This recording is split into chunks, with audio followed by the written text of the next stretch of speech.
So we've talked about Israel and the temple a lot, especially when we're talking about the importance of the temple when it comes to Jewish society and Jewish religion. But I found a better way, I think, to kind of show you exactly what the temple was like, at least to the best of our ability, other than the videos that I've shown you previously. I actually found this app right here, which is really interesting, and it allows us a really unique way for us to actually walk through the temple, which is right here. So we're going to spend the next few minutes, however long this video is, walking through this temple, and I'm going to show you some really interesting places that can be found here. So let's walk through and see how this goes. So of course, right now we're looking at the outside of the inner courts, basically, of the temple, and if I can get up above these stairs, there we go. We can look around and see what's around us. So, of course, we're in Israel. I think a good thing to do would actually be show you this map right here. So here is Israel, and I hate that this is off-center. This whole image, I wish was flipped another 90 degrees so that this side over here, on this side, would be the north, and this is the west, the south, and then the east over here.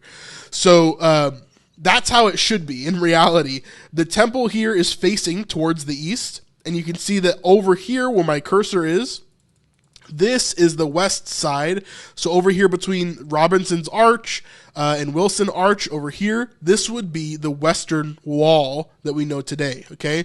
Then over here is the southern steps, and then all the way down here is the Pool of Siloam, and of course the temple being here. So yeah, I wish this was flipped a little bit so you could see how it was actually oriented in real life according to a compass. I think it would help. But anyway, we'll move on. Keep on going here and kind of walk through. So right now, we are on the eastern portion of the Temple Mount. Now, this is the area where many people could come, including the Gentiles. So this is the court of the Gentiles.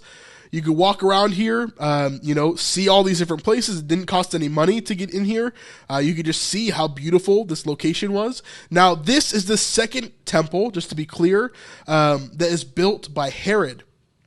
Now, of course, we have two temples that have been built, the first one by Solomon and the second one by Herod, which was destroyed in 70 AD. But this is what it looked like when we had it. And so we see this large area over here with all these promenades. You see these different stairwells that are coming up into the Temple Mount, and these would have led in different areas, different directions. This one obviously is to the east, where you would come in here, and you would go in the large gates to the east of the location over here. Now, this barrier, I believe, is separating the inner section from the outer section, the Gentiles from the Israelites. So basically, there would be a sign right here, that's obviously not here in this version, but there would be a sign right here that actually says, hey, Gentiles, don't come in here, because if you try to come in here, you're going to die, basically. So you did not want to go past this gate if you were a Gentile. It would cause some serious issues. So as we continue forward, we can go into the temple area here, coming in through the east. And of course, the whole point here, is to come in through specific sections. So you would go in one way and then you would leave another. Now here is what are called the women's courts, okay? And so there's different sections here that I'm going to show you that are actually really, really cool.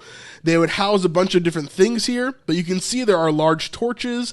Some people believe that these would be shorter or taller or whatever else. Obviously, I don't think there's ever going to be a direct one-to-one perfect model of the temple, but I think this is a really, really good one that's actually really, really detailed. So let's walk through. We'll go over here first and kind of see what's over here. If you see these boxes, these are interesting. So these are actually called shofar, so kind of like the horn that we know, right? Like the ram's horn.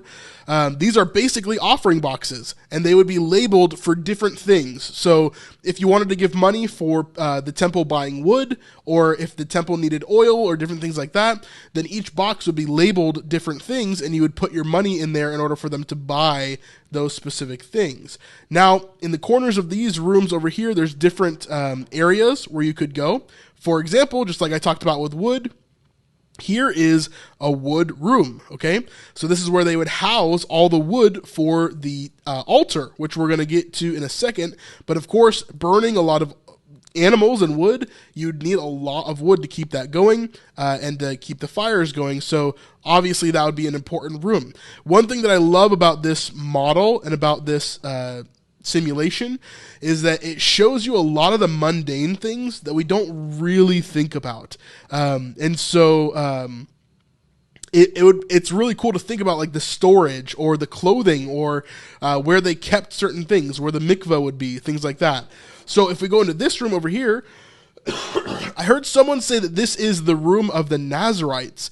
So basically Nazarites, right? They are very specific people, such as Samson, who would have been, they would have had very unique lifestyles, such as not drinking alcohol, and most notably, of course, not cutting their hair, just like Samson.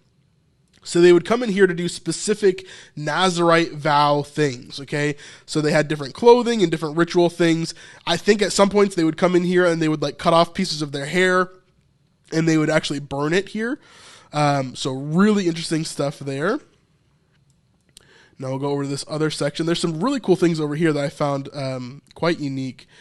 Of course, you can see this whole area over here. Now, in The Chosen, when we went to go film season 4, we were actually in parts of this. It's much smaller on the Chosen set because obviously they're just filming. But it was really cool being here as well. So they don't actually know if the women were allowed in this section here, even though it's called the Court of the Women. There are balconies up here, so they weren't sure if women were allowed in here or if they were just allowed on top of those balconies to look into this courtyard. So not quite sure on that. However, here's another room over here. There's a couple rooms over here actually. This is so hard to control. I think originally this is like an iPad app or iPhone app, but of course I'm trying to do it on my computer so I can show you guys. So in here is the oil room. Of course they would need a ton of oil in order for you to do different ceremonies and have different oil for all the different things that they were doing, right? Anointing oil, all that kind of stuff. Maybe Zebedee's oil from The Chosen is in here. Of course, a ton of different things in here, a bunch of oil to be kept for all the ceremonies and rituals. Now, I found this room pretty interesting. If we go over here, right next to the stairs. Now, down here is an instrument room. So for the Levites, remember, they would play music. There would be horns and different instruments. So they would actually house instruments and different things down here as well. And so there's a bunch of instruments kind of hanging out down here. Really, really cool. And there's another one on the other side as well. That's all instruments as well. If you're liking this video so far and you want to continue to see us making videos like this, then we could really use your help on patreon.com. This is the best way to help support us with $5, $10, $25, or even $50 a month if you really, really want to. But honestly, this is what keeps us going, because sometimes YouTube, well, just doesn't show our videos to people, or it kind of is blocked in the algorithm for whatever reason. So we could really use your help if you want to support us right here on The Snipe Life. So really cool stuff. Of course, I don't think we often think about the Levites in that way. Like I feel like so many people think of the Levites as these very ritualistic, like non-feeling sort of, priests. But of course they would play music. They would have these different rituals. They would have songs they would sing, all that different type of stuff. So, really interesting culture as well. So we'll head into this room over here. Of course, this is the women's court, remember, but we've got all these different rooms, all these different chambers. So this one over here is really unique. This is the lepers' chambers. So if you were afflicted with leprosy, even though you were unclean, right, you could potentially come here and try to go through different rituals to make yourself clean again, and to heal yourself from leprosy. And so there's a big bath in the middle, which is basically like a mikvah to try to cleanse yourself. So it's really interesting in here. We'll keep on going. Yeah, if you're curious and want to check this out for yourself or like show different people, this app is called Immersive Herod's Temple. So if you just type that in, Immersive Herod's Temple, then you can go there. Now, after passing the Herod's courts, We're going to go into the court of the Israelites. So if you were not a priest, again, there would be another sign, probably somewhere over here, that would tell you, hey, you can't pass this line. If you do, you're in trouble, because this section over here is just for the Levites. Now, we'll take a second here before we head on, and you can see the temple here. Now, some people depict it with this giant sheet of gold here. Some people depict it with all the gold in this center portion right here. Obviously, we're not 100% sure of how it all was put together. But even the person that destroyed the second temple, Titus, he would say that if you haven't, like basically Herod's temple is one of the greatest buildings ever to be created. And so everybody that saw this building was very, very, very impressed. This whole area here that Herod had built. Some people even saying that if you haven't seen Herod's temple, then you haven't seen a beautiful building. It was that intense and so amazing. So over here, actually, let me go back. So this section here is for the Israelites. So the men could come in here and they could stand on this, but they could not go past this barrier here. Okay. Showing you something really cool over on this side. We're going to go towards the edge of the altar here, which we're going to go up in just a second. But first, we're going to go into this room over here, which is where we'd find Nicodemus and Gamaliel, and of course Hillel and Shammai. All those people would be in here. This is the Sanhedrin. So this would be where they held meetings to decide the fates of people in a court. They would tell them, yes or no on something, or they would vote on different things. Of course, Jesus being brought in front of the Sanhedrin, being talked to them, different things like that. That would have all happened here. So this is the court of the Sanhedrin, the great Sanhedrin of Jerusalem. So when we see that depicted in The Chosen, this is what they think it looks like, at least in history. So I wonder how close they are going to be to that in The Chosen. Although what we've seen so far, it looks way more like a synagogue than this. But does look really cool in here for sure. We'll go out, we'll check out the altar real fast. So you can see the altar has a ramp when everything else has stairs. Why is that? Well, the altar could not have stairs. That was what basically God told them in the beginning, right? So he has several rules for what the altar was supposed to be. And so it includes things like these horns on the side over here, as well as not having any stairs. And of course, you can see the wood here. You can see some blood stains. Of course, there would be lots of blood and different things. The Levitical priest would be getting unclean here all the time, and they would have to go cleanse ceremonially to go deal with different things, right? We also see some implements for taking care of the different meats and the different wood and everything on fire that would be here, right? So very cool there. Then if we come down from here, and we jump around.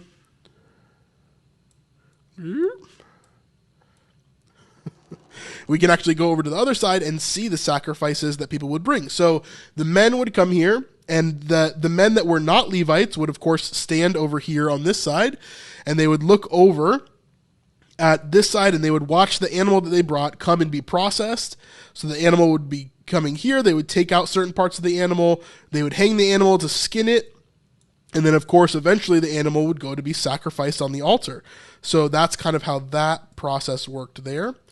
Now let's walk over and go into the temple right after we see the last thing.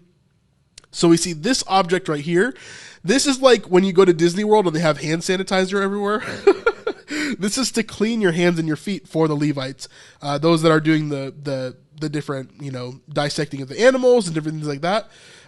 This is a great way for them to come and clean their hands, to clean their feet, to make sure that at least those portions are clean before they can go do a ceremonial cleansing in a mikvah or something like that. So now we're at the foot of the temple, the foot of the holy temple right here. And of course, you can see how massive it is. I mean, it's going to be so hard to tell how big this place actually is, but the immense work that went into this over the year and a half of it being built, this whole section here, this whole area of the Temple Mount, it's intense. It's amazing.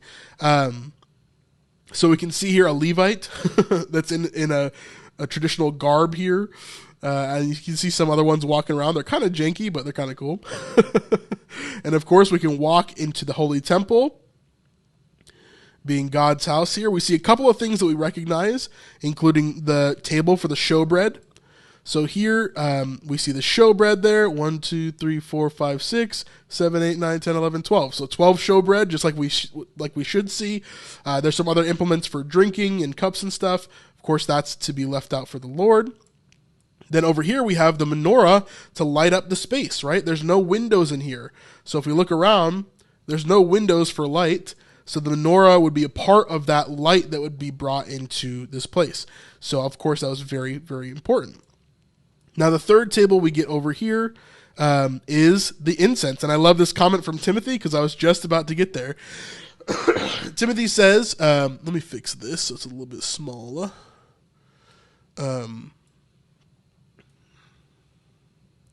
There we go.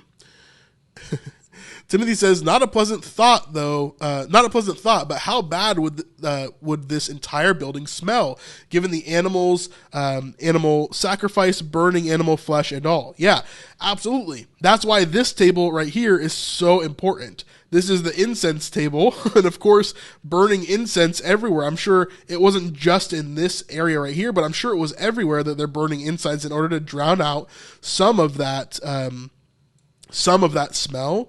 Although they were probably more used to the smells like that, living in that time, right, than we are now. I don't know when the last time I was near a butchered animal was. I just get them clean from the store and I cook them. So, so here we can see the curtain to the Holy of Holies. Now this is what we call the veil. Okay, what they call the veil as well. When we say the veil is torn, this is what was torn from top to bottom. And you can already tell here, most likely there was two curtains that kind of met, and then they would close in the middle. Of course, nobody was allowed in the Holy of Holies at all, other than one priest, the high priest, one time during the year, the Day of Atonement. And so, yeah, they used a bunch of incense and frankincense here on this incense, and then right past that is the Holy of Holies, which of course we're giving you a sneak peek behind the curtain. Now you can tell me in the comments what is missing from this Holy of Holies, and we'll kind of talk about it in a second. But first, let's talk about the high priest. This is the high priest. We can tell by the 12 stones on his garment on the front, and this represented the 12 tribes of Israel. And of course, this is the one guy that would be able to come in here one day a year to commune with God, to see the Holy of Holies, and to see the Ark of the Covenant as well. There's different rituals and different things that they would have them doing there. Now, this is really interesting because this would have been Caiaphas during the time of Jesus, right? The high priest. So quite interesting there. Now, right here, where this little plus is, by the way, all these pluses are like little information things, but sometimes when you click them, it pops up an ad, so I'm not doing that right now. Right here should be the Ark of the Covenant. So why isn't it here? Well, the Ark of the Covenant actually was taken hundreds and hundreds of years ago. So by the time that Jesus was actually in Israel, when he was born, all of that, the Ark of the Covenant was not there. It was nowhere to be found. So some people believe that the Jews were able to hide it somewhere on the mountain of Jerusalem, but nobody knows where. Other people think that it was destroyed by Israel's enemies that kind of took over. So nobody knows where the ark is today. That's why it's not represented in Herod's temple, because it wouldn't have been here in Herod's temple. This room would have been empty. There would have been a place on the floor where where the Ark of the Covenant was supposed to be. And so yeah, but we see the high priest there, and you can kind of look around the Holy of Holies and see how this room would have been. It would have been huge, grandiose. You can see that the walls look like they're lined with gold. Pretty intense stuff here for sure. Now also, if you look here, I'm not going to go all the way up there because it'll take us forever. But if you look right here on this square right here, you can see that it looks a little bit different. Why does it look different? Well, you know that the inside of the Holy of Holies was not allowed to be entered into but one time a year by one person, the high priest, right? So how did they clean it or maintain it? Or how did they fix things when they broke? Or what about when something spilled into the Holy of Holies and they had to clean it? They couldn't go into it, right? So what they would actually do is there's a big mechanism above the Holy of Holies where they would actually lower Levitical priests, like Mission Impossible style, in a box, okay? And they would lower them into the Holy of Holies. This is super interesting because when they were lowered, they would be able to like clean up whatever they needed to, or they would be able to like clean the walls, or however that worked. But they're not touching the floor, so technically they're not in the Holy of Holies, right? This to me is like the funniest thing ever because it's such Jewish logic. Like, we're not actually in here. We're just being lowered in. We're not actually touching the floor, so we're not actually in the Holy of Holies. It's so funny to me. And of course, if we look at the high priest, normally if the high priest is in here, one thing that we don't see on his feet, just like Timothy is saying here, is normally they would have a rope and a bell that would be around the ankle of the high priest in case the high priest did something wrong and God killed him. They could pull him out without having to go into the Holy of Holies. Yeah, really, really interesting stuff. So let's continue on. Let's get out of here. Really, really cool stuff here. I wanted to show you a couple different more locations. And if these doors would open sesame. There we go. Wanted to show you a couple different more locations. First, we're going to go over here. Over here. And we're going to go show you like where the priests would have stayed, where the Levitical priests would have stayed, and where they would have washed and things like that. So we're going to go over there. So all the way back in this area over here, we're going to go here.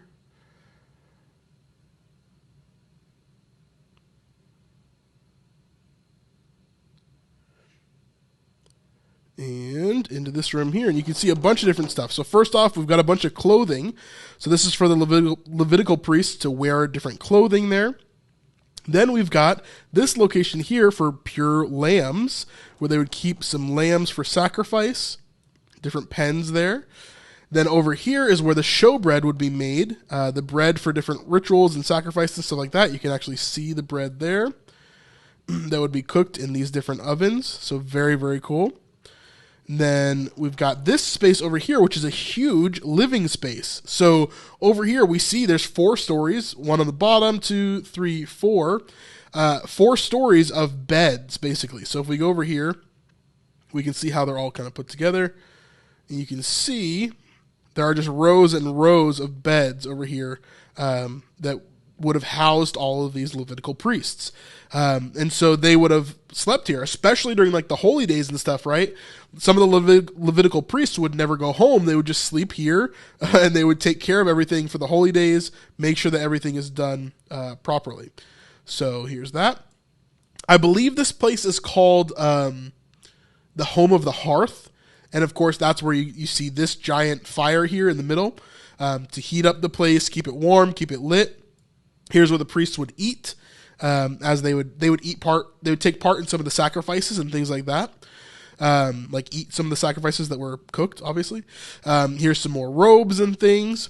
Now here is a really interesting thing.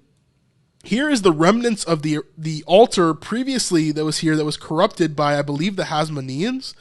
And so they keep a portion of that here. I'm not exactly sure why that would be. I'm not too versed in it. So someone else that's smarter than me, please let me know. And I'd love to hear your thoughts on it. Then finally, I wanted to go down here because this is really interesting as well. We kind of go into this lower section down here. If I get lost here. And we see the Mikvah. So here is where the priests would go get cleansed. So they would come down here, they'd take off all their clothes, and then of course, as you do in a mikvah, you go in the right side, of course, and then you dunk under. So you come down here, you dunk under, and then you continue on out the left side. So that is how you would cleanse yourself in a mikvah. And there's just a couple of them down here. Of course, on the Temple Mount itself, especially down by the southern steps, there was hundreds of mikvah, I believe we found. And then on top of that, down in the south, you can see over here is the Pool of Siloam. So down here is the Pool of Siloam, which is a massive, massive cleansing pool for people to go and get cleansed for them to come to the temple. So you can see that everybody would go to the giant pool of Siloam, then they would walk up these giant steps here, and then they would get to the Temple Mount, and they would do all their business, right? Also, over here, we can see the Pool of Bethesda. So very similar, a giant pool that would allow you to cleanse before you came to the temple or did whatever else. So that was the Pool of Bethesda over there, Pool of Siloam all the way down here, and then, of course, Mikvah all the way across here on the southern steps. There's a bunch of Mikvah. Now, this whole section here is the city of David, which we've talked about previously, and I'm sure we'll talk about again. That is the original location of where David set up his city, basically, right at the foot of the temple here, before that was built, obviously before Solomon's temple was built. Really, really cool stuff there. So anyway, let's jump back in and see if there's anything else I want to show you. Oh, I fell through the map. Oops. So this has happened to me before too, where I just like fall through the map and start dying. Let me teleport us over to one more place. What a really cool place. Right here, which is the Royal Stoa. Stoa. I don't know how you say it, but Stoa or Stoa.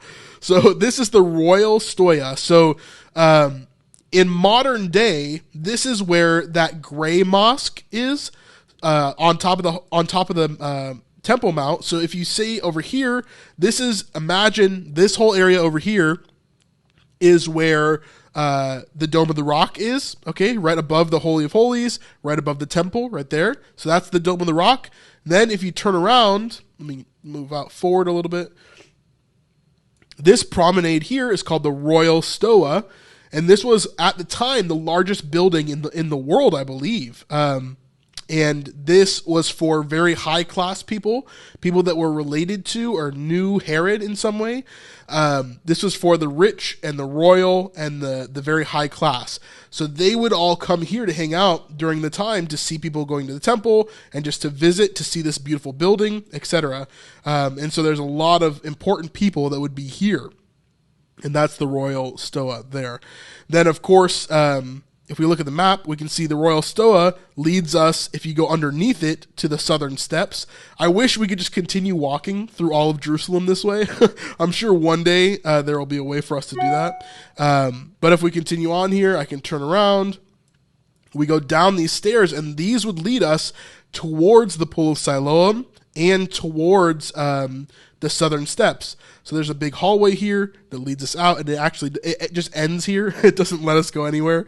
But these would be the southern steps over here, where we knew that Jesus was, where we know that a lot of really cool stuff happened over here. And of course, millions and millions and millions of people would have come from here as well. You can see on the map all the way down here, that is the Pool of Siloam, I believe. And then there's a bunch of stuff cut out, but you can see how beautiful this rendition is over here. There's a big amphitheater over here, and then a hippodrome in the middle where horses would race and different things like that. So really, really cool stuff. Yeah. How'd you guys enjoy that?